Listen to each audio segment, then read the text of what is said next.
नमस्कार दोस्तों। रोम जल रहा था, नीरो बंसी बजा रहा था। ये नीरो कौन था? रोम का राजा था और रोम की प्रजा का ध्यान रखना उसका काम। लेकिन प्रजा बिलख रही थी, जल रही थी, पूरे रोम में आग लगी हुई। और स्थिति क्या थी? नीरो बंसी बजा रहा। कल हमने इस चीज को देखा।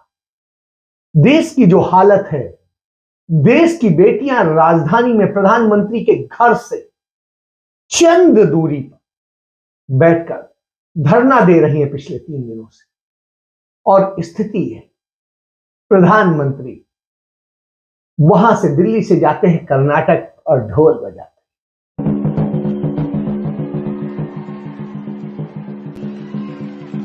ಅಭೂತಪೂರ್ವವಾದ ಕ್ಷಣ. ಸನ್ಮಾನ್ಯ ಪ್ರಧಾನಮಂತ್ರಿಗಳಿಗೆ ಥ್ಯಾಂಕ್ ಯು ವೆರಿ ಮಚ್. हैं। उसके बाद में वो मेट्रो में घूमते हैं जाके मुंबई, क्योंकि वहां बीएमसी का चुनाव है। उनके मुंह से एक आवाज नहीं निकलती। पूरे देश का मीडिया इस घटना को दिखा रहा है कि कैसे बेटियां, वो बेटियां जो इस देश के लिए गोल्ड मेडल लेके आई, सिल्वर मेडल लेके, और जब मेडल लेकर के आ रही थी तो यही प्रधानमंत्री उनको फोन भी कर रहे थे, उनके साथ फोटो खिंचाने की अपॉर्चुनिटी मिस नहीं कर। और किस तरीके से जैसे वो आए तो उनको पूरी तरीके से कि हाँ साहब, हम अपने खाने पे बुला रहे हैं, हम इस पे बुला रहे हैं, उस पे बुला रहे हैं, ये कर। तो तमाम, सिर्फ लड़कियां ही नहीं, और भी बहुत सारे बैठे हुए हैं धरने पर, भयंकर ठंड में बैठे हुए हैं, लेकिन हमारे प्रधानमंत्री को फर्क नहीं पड़ता। इतना मेंटल टॉर्चर हुई थी कि मैं मरने तक की स्टेज तक चली गई थी। मैं हर दिन खुदकुशी करने की सोच रही थी। देश की राजधानी दिल्ली में जंतर मंतर पर बुधवार को भारत के नामी पहलवानों ने प्रदर्शन किया। भारतीय कुश्ती महासंघ के खिलाफ धरने पर बैठी महिला कुश्ती खिलाड़ियों ने महासंघ के अध्यक्ष पर यौन उत्पीड़न के गंभीर आरोप लगाए। कुश्ती खिलाड़ी विनेश फोगाट ने पत्रकारों से बातचीत में ये आरोप लगाए। फेडरेशन ने मेरे को कितना मेंटल टॉर्चर किया था, मैं किसको बताऊं। जब मैंने वो आर्टिकल लिखा था, काफी लोगों ने बोला कि ये एक कवर अप करने के लिए। कवर अप नहीं था, वो एक रियल स्टोरी थी एक एथलीट की, और हर एक एथलीट को पता है कि हम किस दौर से गुजर रहे हैं। इतना मेंटल टॉर्चर हुई थी कि मैं मरने तक की स्टेज तक चली गई थी। मैं हर दिन खुदकुशी करने की सोच रही थी। क्या मैं अगर मेरे को कुछ हो जाता, मेरी फैमिली क्या करती, मतलब मेरे बाद कौन जिम्मेदारी लेता है इस चीज की। और मैं आज भी बोल रही हूँ, अगर किसी भी खिलाड़ी को कुछ भी होगा रेसलिंग में, तो प्रेसिडेंट, देश जो हमारे रेसलिंग प्रेसिडेंट है वो जिम्मेदार रहेंगे, हमारी फेडरेशन जिम्मेदार उस चीज की। हम इतना मेंटल टॉर्चर है। बजरंग मेरे को बोलते हैं कि मेंटली वीक है। मैं मेंटली वीक नहीं हूँ। मैं 10 सालों से मैं सीनियर में खेल रही हूँ। उसके बाद भी मेरे को बोल दिया जाता है कि हाँ चलो, इसका तो मेंटल स्टेटस ठीक नहीं है। इसको तो बहुत गुस्सा आता है। मेरे को गुस्सा नहीं आता। मेरी फैमिली से पूछो। जब मेरा जिस रेसलिंग को मैं 5 साल से, जब 5 साल की थी मैं, तब से मैं लड़ रही हूँ, उस रेसलिंग को मैं जीतती हूँ हर दिन। अगर वो रेसलिंग में से कोई छीनने की कोशिश करता है, मेरे को गुस्सा उस टाइम पे आता है। मेरी इतनी इमेज मतलब गलत पोर्ट्रेट कर दी गई है मीडिया में। फेडरेशन हमारे बारे में इतना नेगेटिव निकलवाती है मीडिया में। हम एथलीट पे कितना मेंटली मतलब इफेक्ट करता होगा उस चीज का। क्या किसी भी फेडरेशन ने इस चीज का कभी रिस्पॉन्सिबिलिटी लिया कि हम एथलीट का मेंटल स्टेटस हम जाने कि क्या है, क्या नहीं है, किस लेवल का है? क्यों नहीं पाता है? क्योंकि उनकी पार्टी के एक सांसद दागदार होते हैं। उनके ऊपर सवाल उठता है कि क्या वो यौन शोषण करने वालों के साथ में है। आपने देखा हरियाणा के खेल राज्य मंत्री किस तरीके से उन्होंने संदीप सिंह ने, जो कोच थी, जूनियर कोच थी, उसका यौन शोषण करा, और उसको लेके उसके बावजूद हरियाणा सरकार ने उन्हें मंत्री पद से नहीं हटाया। कहने को कह दिया गया कि साहब उनसे जो है खेल विभाग ले लिया गया, लेकिन खेल विभाग के बाद में वो मंत्री हैं विदाउट पोर्टफोलियो। क्यों? क्योंकि उन्हें मंत्री सुख रखना है। और यही नहीं, वो सारे काम कर रहे हैं, वो मुख्यमंत्री के साथ काम कर रहे हैं, और ज्यादा पावरफुल, सारी सुविधाएं ले रहे हैं। ये स्थिति एफआईआर दर्ज है। ये हालत हो तो आप समझ सकते हैं। इसके अलावा संदीप सिंह की छोड़िए, जब हम ब्रजभूषण शरण सिंह की बात करते हैं जो 5 बार से सांसद, उत्तर प्रदेश के कैसरगंज विधानसभा क्षेत्र जो डिस्ट्रिक्ट बहराइच में आता है उससे वो सांसद है। बहराइच में 2 संसदीय क्षेत्र हैं, एक कैसरगंज और एक बहराइच शहर। वो कैसरगंज से, आप समझिए क्यों? क्योंकि अपनी पार्टी, अपनी चीजें, अपना वो, अपना, तो फिर अपनी बेटियां क्यों भूल जाते हैं?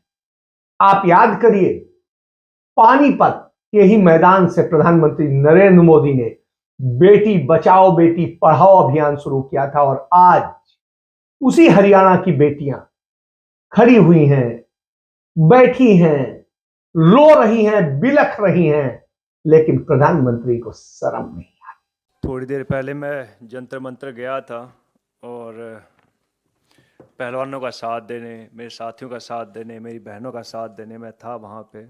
और एक मुक्केबाज होने के नाते, एक साथी होने के नाते मैं वहाँ गया था। और वो आए, धीरे धीरे रेसलर आएंगे वहाँ पे, उनको बताया, मेरी फ़ोन पे बात हुई, लेकिन मेरी पीसी थी इसलिए मेरे को यहाँ आना पड़ा। लेकिन जो उन्होंने आरोप लगाए हैं वो बहुत स्ट्रॉन्ग आरोप हैं एक नेता पर, एक फेडरेशन के चीफ के ऊपर। और मैं मानता हूं कि इसके ऊपर इतनी देर लंबी चुप्पी साधना प्रधानमंत्री जी द्वारा वो एक बहुत निंदनीय है और एक शर्मनाक है, जो मैं मानता हूं। माननीय प्रधानमंत्री जी ने कहा था कि तुम हमारी बेटी हो, और उसी बेटी ने एक सवाल कल दागा है कि इस देश में बेटी पैदा होनी ही नहीं चाहिए। इससे ज़्यादा तकलीफ़ की बात, दर्द की बात क्या हो सकती है? और साथ साथ मैं ये सवाल ये भी करती हूँ, एक तरफ तो हमारा देश पदक चाहता है और दूसरी तरफ हम अपने भविष्य को देखते हैं, हमारी बेटियों का यौन शोषण होता है, तो आने वाली पीढ़ी या वो पेरेंट्स क्या अपने बच्चों को इस तरीके से स्पोर्ट्स में भेजना चाहेंगे? और मैं यहाँ पर विनेश फोगाट और उन सभी रेसलर्स का मैं धन्यवाद देती हूँ कि इस मंच पे आके उन्होंने इस बात को उठाया है।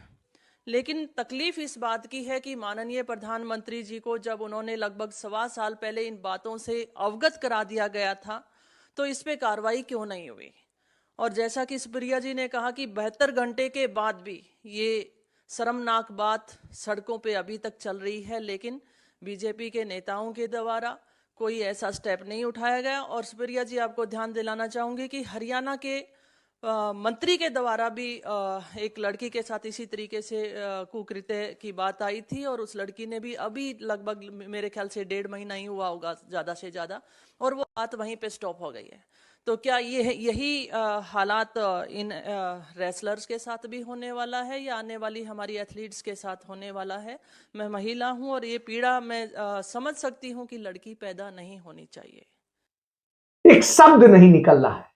वो स्मृति ईरानी जो संसद में चीख चीख कर बोलती थी कि कैसे, कहां सुरक्षित, क्या, आज स्थिति ये है, एक शब्द नहीं निकल रहा है। और महिला बाल विकास कल्याण की मंत्री हैं और उन्हीं के अधीन जो है महिला आयोग आता है।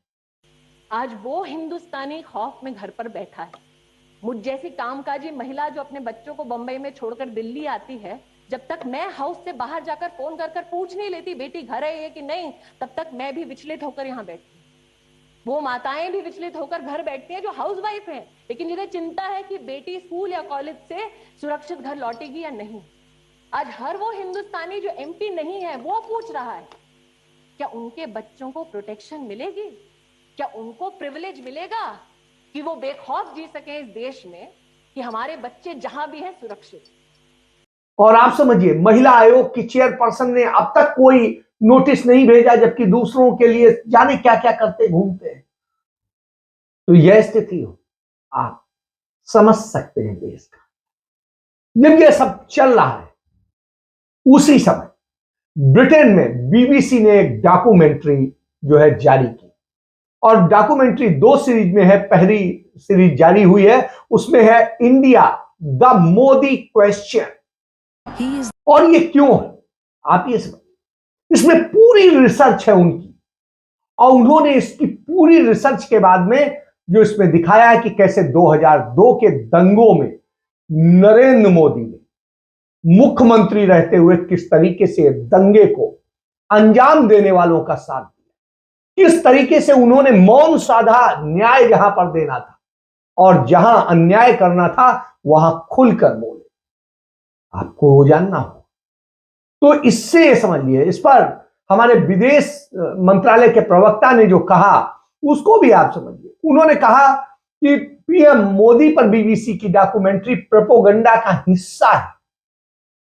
प्रोपोगंडा का हिस्सा है हम भी मान लेते हैं, लेकिन क्या यह सत्य नहीं है? तत्कालीन प्रधानमंत्री अटल बिहारी वाजपेयी ने जाकर के कहा था कि अपने राजधर्म को निभाइए, लेकिन क्या नरेंद्र मोदी ने राजधर्म निभाया? नहीं निभाया।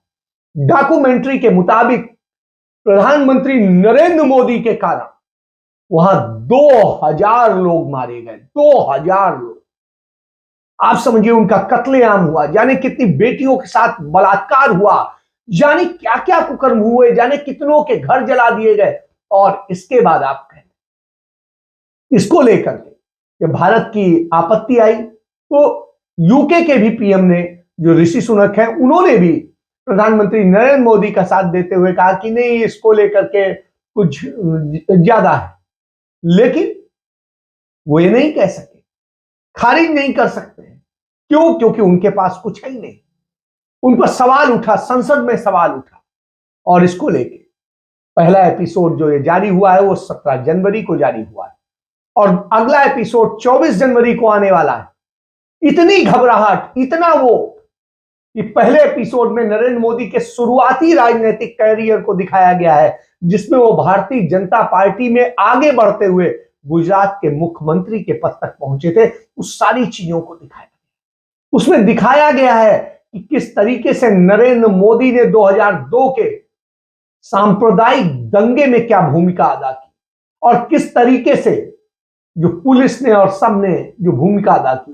पूरी स्थिति यह थी कि 2000 लोगों को मौन साध लिया और उनकी मौत पर आप हत्या करिए, आप घर जलाइए, आप दुकानें जलाइए, आप महिलाओं के साथ रेप कीजिए, सब कुछ कीजिए, सब मंजूर है, क्योंकि आप भाजपा के हैं, आप हिंदुत्व की प्रयोगशाला से निकले हैं, तो उस प्रयोगशाला का काम कीजिए। तो यह माहौल है और ये वो प्रत्यक्ष रूप से जिम्मेदार थे। तो आप समझिए इस चीज को जब वो कहता है तो उससे परेशानी हो जाती है।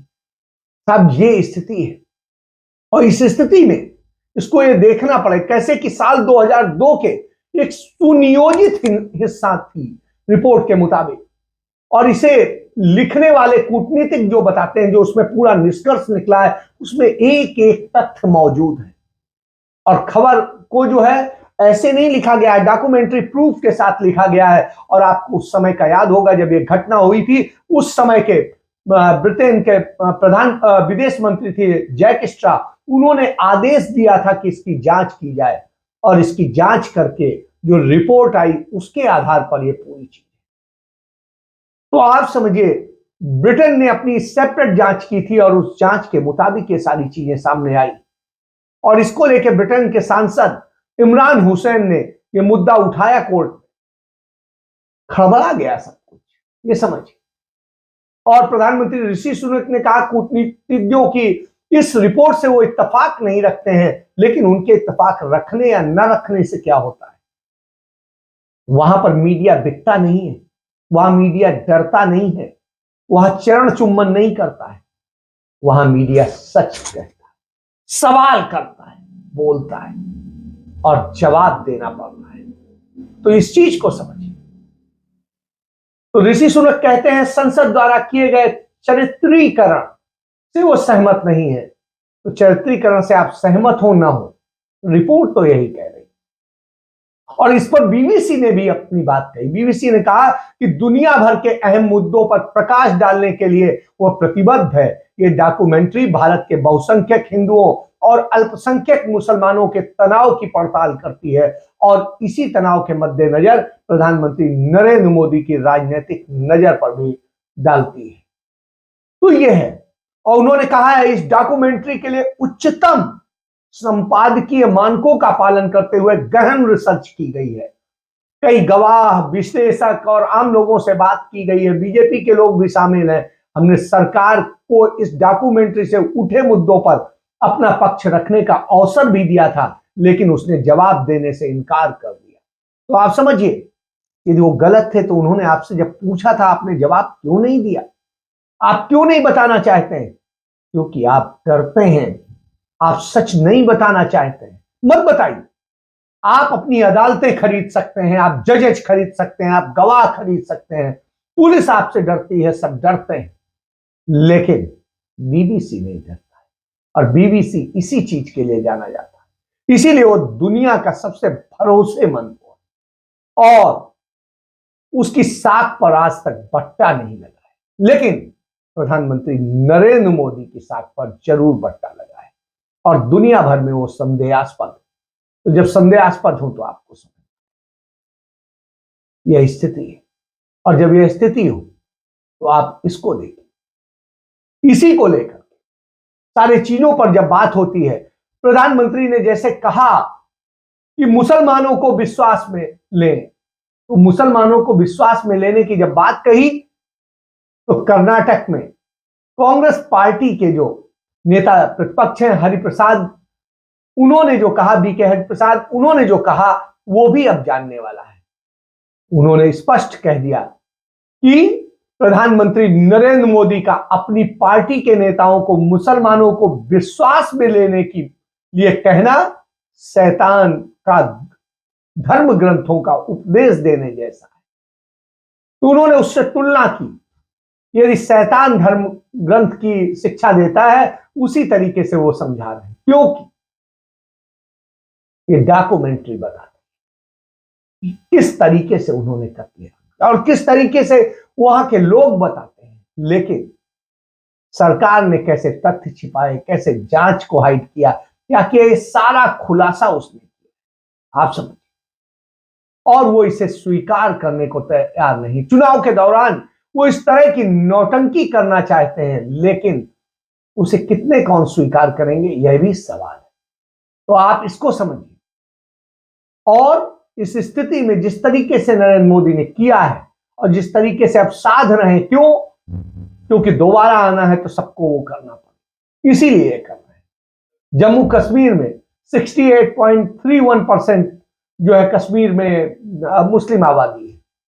हिमाचल में 2%, उत्तराखंड में 14%, पंजाब में भी 2%, अरुणाचल में भी 2%, मेघालय में 4.5%, असम में 34.5%, और इसके बाद सिक्किम में भी 1.5%, दिल्ली में भी तकरीबन 13.25%, नागालैंड में भी तकरीबन 3.25%, मणिपुर में भी 9.5%, मिजोरम में भी 1.5% के करीब।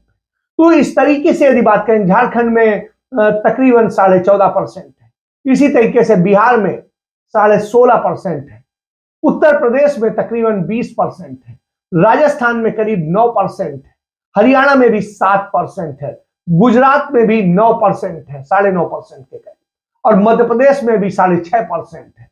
तो इस तरीके से सबसे उड़ीसा में 21.25% है। तो इस तरह से यदि आप देखेंगे आंध्र प्रदेश में या किसी भी राज्य में देखेंगे तो हर जगह उपस्थिति है, कहीं ज्यादा है कहीं कम है। महाराष्ट्र में भी 11.5%, आंध्र प्रदेश में भी 9.5%, कर्नाटक में भी करीब 13% है। तो जब ये देखें, केरल में भी 26% और लक्षद्वीप में 96%। लेकिन लक्षद्वीप इस चीज के लिए जानना पड़ेगा, जो एक बदनाम किया जाता है कि मुसलमान ज्यादा हो जाएंगे तो ये हो जाएगा वो हो जाएगा, जिस लक्षद्वीप में 96.58% है वहां सबसे ज्यादा शांति, सबसे ज्यादा लॉ एंड ऑर्डर मेंटेन होता है। वहां पर सबसे बड़ा अपराध क्या हो जाता है, मुर्गी चोरी हो गई या आपकी बकरी चोरी हो। अब आप समझिए, और जहां मुस्लिम कम है या मिला जुला है वहां पर ज्यादा घटनाएं होती। क्यों? क्योंकि घटनाएं करने वाले कौन होते हैं? बहुसंख्यक होते हैं। दबा लेना चाहते हैं, खत्म कर देना चाहते हैं। इसीलिए नरेंद्र मोदी उन्हें दो हिस्सों में बांटना चाहते हैं। बोहरा और पसमानदा मुसलमानों को एक तरफ करना चाहते हैं और उसको करके बांटते हैं। तो पसमानदा और जो बोहरा को लुभा करके वो जिस तरीके से करना चाहते हैं, मुफ्त राशन, शौचालय, एलपीजी सिलेंडर, आवास जैसी योजनाओं के नाम पर उसको वो करना चाहते हैं। लेकिन सच सबको ही जानता है, आप सत्ता पाने के लिए, कुर्सी पाने के लिए, वोट के लिए सब कुछ करते हो। भले ही आप कहो वोट के लिए, लेकिन वास्तव में आप सिर्फ वोट के लिए। शायद यही वजह है कि हमारी जब बेटियां बैठी हुई हैं, इंसाफ मांग रही हैं, हमारे पहलवान इंसाफ मांग रहे हैं, तब आप मौन साधे। 3 दिन से वो ठंड में बैठे हैं। आप समझिए, उनके धरने का कोई मतलब नहीं। और ये कोई अहरे गहरे लोग, ये वो हैं जिन्होंने देश का नाम रोशन किया है, देश के ऊपर मेडल लेके आए, सम्मान बढ़ाया। जब सम्मान बढ़ा के आए थे तब तो आप कह रहे थे, अरे तुम हमारे लाल हो, तुम हमारे बच्चे हो, तुम हमारी बहन हो, तुम हमारी बेटी हो। और आज आवाज नहीं निकल रही। आज स्मृति ईरानी की आवाज नहीं। आज भारतीय जनता पार्टी के तमाम नेता जो है चलाते हैं, जिस तरीके से आपने देखा कि गाजियाबाद में किस तरीके से बार बालाओं के डांस करा रहे थे और रसियन उनको कहां कहां परोस रहे थे, वो देखने वाला है। आपने देखा त्रिपुरा में प्रदेश उपाध्यक्ष किस तरीके से भारतीय जनता पार्टी का जो है चकला घर चलाता है। और ये एक जगह नहीं, मध्य प्रदेश में इसी तरीके से हमने देखा कि ये वैश्यावृत कराते हैं। लड़कों की जो छोटे छोटे बच्चे होते हैं उनका शोषण किया जाता है और शोषण किया जाता है। ये आप इस तरह के लोग, और जब इस तरह के लोग हो तो किससे, तो अब बेटियां किससे बचानी? भाजपा से, भाजपा के नेताओं से?